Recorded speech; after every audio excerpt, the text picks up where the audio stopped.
I wish him well. It's the end of an era, so I wish him well. You've had a rocky relationship with him in the past. Oh, why do you say that? Oh, any thoughts on his time as leader? Like, he was the longest serving leader. Any positive? There'll be time, I'm sure, for those kind of reflections going forward. But I wish him well and his family. And it's been, I don't know, I'm sure you guys know, I'm not sure how long it's been in the Senate. It's a long time, it's a long service. So I think there'll be time to reflect on his years of public service, and I'm sure he has a lot to be proud of. We have disagreed a lot on a lot of things, but that doesn't mean that there's not a lot for him to be proud of in his service. Senator, the budget plan on the House side could include cuts to Medicaid. Do you Yeah. have any concerns about that? Yeah, I do. I do have concern. I think the president's right when he says we should not be cutting Medicaid. Work requirements, sure, yes, I'm all for that. I think probably every Republican is for that. But if we're going beyond that, that's not a cut in my view. But if you're going to talk about people who are working and otherwise qualify, if we're talking about significant benefit cuts, I'd be really concerned about that. I don't want to prejudge. I know the House hasn't done anything yet. They haven't written anything. So, I want to give them the benefit of the doubt. But I'm with the president on this one. I'd be really concerned about deep Medicaid cuts. What about the idea of a Doge dividend sending money to the American taxpayer from some of these cuts? Yeah. Well, I like the idea of returning money to the American taxpayer. I mean, Bernie Sanders and I sponsored direct relief for taxpayers during COVID. So I like that model. And whether you do that direct to every person or whether you use it to fund, for instance, a child tax credit, which would be direct relief to every working family if they work, pay payroll taxes, that'd be great. So I think there's a lot we could do. But I think the money should go to the people. I think it's a good idea. Are you worried about inflationary effects there, though? No, on a tax cut? No. What's morale like in the Senate right now after putting together this budget proposal? You guys are going to have a vote-a-rama tonight on this, and the president, has again sort of backed Speaker Johnson's plan. Is the idea of, hey, this might fail, so we're going to continue with this backup plan? I mean, do you feel the effort is futile at this point?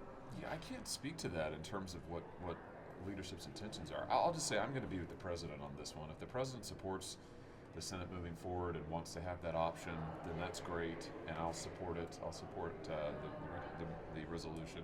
If he doesn't, though, then I'm not going to vote for it. I mean, I think he needs to call the play here. Do you agree with the president's framing on the causes and solutions to the Ukrainian war? Well, can you be more specific? Well, the president said There's that a lot Russia. of factors in the cause. The president said Russia started it, for instance. True.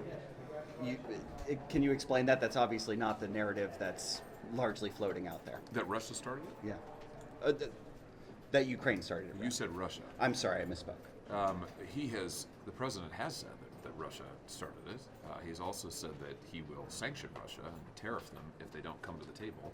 And lo and behold, after he made that threat, they did come to the negotiating table. So I think that's a good start. This is going to be a long process. Ukraine's going to have to be involved.